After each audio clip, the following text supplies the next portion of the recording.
The rain poured heavily outside the hospital window as Emily sat alone in the waiting room, holding a small silver ring tightly in her trembling hands.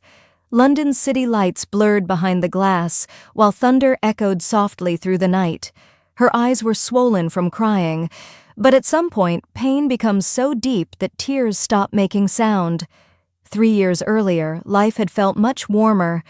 Emily was studying literature at university in Melbourne after moving there from a small coastal town in Australia. She loved old bookstores, quiet cafes, rainy evenings, and writing little thoughts inside the corners of her notebooks. Every morning she caught the same tram into the city, same route, same people, and the same boy. His name was Noah. He always sat near the window wearing dark headphones and a gray hoodie, staring outside like his mind belonged somewhere far away. Every morning, without saying a word, he moved his backpack from the empty seat beside him when Emily stepped onto the tram carrying too many books. That silent little habit somehow became part of her day. For weeks they barely spoke, until one cold, rainy morning when the tram stopped suddenly and Emily nearly slipped while getting off. Before she could fall, someone caught her arm firmly. "You all right there?" Noah asked softly. That was the first time she heard his voice. Low, calm, warm enough to stay in her mind all day. After that morning, conversations started naturally between them. Small things at first. Coffee orders, university stress, music, childhood memories. Then somehow, those conversations became the best part of their days. Emily learned Noah loved the ocean more than cities. Noah learned Emily secretly cried during sad films, even when she pretended she didn't. And slowly, without either of them noticing, they fell in love. Not the loud social media kind, real love. The type where someone remembers exactly how you take your tea.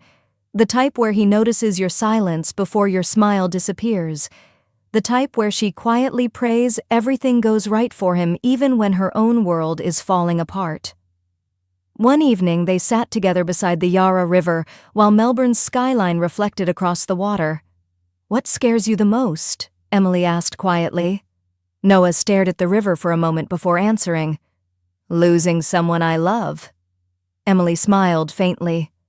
"That's a bit dramatic." But Noah didn't smile back, almost like some part of him already knew heartbreak was coming. A few months later, Emily's father back in Australia lost nearly everything after his business collapsed. Bills piled up, stress filled every phone call from home. Emily started working late shifts at a small bookstore in the city just to help her family financially. Life became exhausting, but Noah stayed beside her through all of it. Every evening he waited outside the bookstore, holding 2 warm coffees while rain soaked the streets around them. Sometimes they walked home in complete silence because Emily was too emotionally tired to speak. And one night, after Emily broke down crying outside her apartment because her mum had sold family jewelry to cover debts, Noah pulled her close and whispered softly, "One day, life's going to be gentle with you again." For the first time in months, Emily believed him. But life changes without warning. One afternoon, Noah suddenly stopped replying to messages. Hours passed, then an entire day. Emily panicked. She went to his flat in South Bank, but nobody answered. She called repeatedly until finally an unknown number rang her phone. "Are you Emily?" "Yes." "You need to come to St. Thomas's Hospital in London." "It's Noah." Her heart dropped instantly. She booked the earliest flight and barely remembered the journey. By the time she reached London, rain covered the city like sadness itself. And when she entered Noah's hospital room, everything inside her shattered. He looked weak, paler than she'd ever seen him. Machines surrounded the bed. His tired eyes slowly lifted toward her. "What happened?" Emily whispered. "It's nothing." "Don't lie to me, Noah." The room fell silent. Then his mother quietly looked down and said, "He's been sick for years." Emily frowned in confusion. "What do you mean?" Noah closed his eyes briefly before answering. "It's my heart." The world suddenly felt distant, like all sound disappeared at once. "You knew?" Emily asked, with tears filling her eyes. Noah nodded slowly. "I didn't want you loving me out of pity." That sentence broke something inside her. Because real love doesn't fear pain, it fears losing the person completely. From that moment on, Emily spent nearly every day at the hospital. Books became untouched. Sleep disappeared. Life outside those white walls stopped mattering. Still, Noah tried to smile for her, tried to joke, tried to act stronger than he really was. One snowy evening, Emily sat beside his bed, holding his hand, while Christmas lights glowed softly outside the hospital window. "When we finally leave here," she whispered, "we're renting a little house near the ocean." Noah smiled weakly. "You'll fill it with books. And plants. You'll probably kill the plants." Emily laughed through tears. "And you'll still love me. I'll love you in every universe." She turned away quickly before he saw her crying, because deep down, she was terrified there might not be enough time left. Weeks passed. Noah grew weaker, but somehow his love never did. One stormy night, the hospital lights flickered during heavy rain. The city outside looked cold and distant beneath the dark London sky.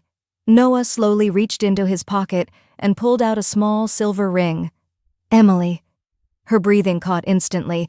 "I don't know how much longer I've got." "Don't say that." "But if life takes me before I can give you the future we dreamed about," his voice cracked painfully, "I need you to know you were the best thing that ever happened to me." Emily burst into tears. Noah gently slid the ring onto her finger with shaking hands. "In every lifetime, I'd still find my way back to you." At that moment, nothing else existed. Not the hospital, not the storm outside, not even time itself. Just two souls desperately trying to hold on to each other before fate pulled them apart.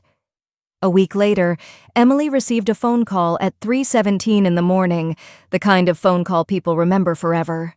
She rushed barefoot through the hospital corridors while nurses moved quickly around her. Then suddenly, everything became quiet. Too quiet. Emily slowly stepped into the room. Noah looked peaceful, still, gone. Her knees collapsed beneath her instantly. No, please." She grabbed his hand desperately. "Noah, wake up, please." But some people leave this world silently, while taking someone else's heart with them. Emily buried her face against his chest and cried harder than she ever had before. The kind of heartbreak that physically hurts to breathe through. Months passed after Noah's death. Everyone told her to move on, but nobody teaches you how to forget someone who became part of your soul.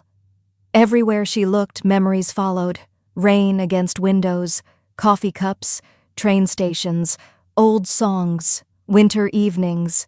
Everything reminded her of him. One night she returned alone to the riverside where they once sat together in Melbourne years ago. Same water, same city lights, but no Noah. She looked up at the dark sky with tears rolling down her cheeks. "You promised me forever." The cold wind brushed softly against her face, and somehow, for one brief second, it almost felt like he was still there beside her. Years later, Emily became a novelist, and inside her very first book, she dedicated one sentence to him. "To the boy who taught me that love doesn't disappear when someone dies, because some love stories don't end with weddings, some end with memories, with rain, with silence, and with a girl who still wears a silver ring, waiting for a boy who's never coming home again."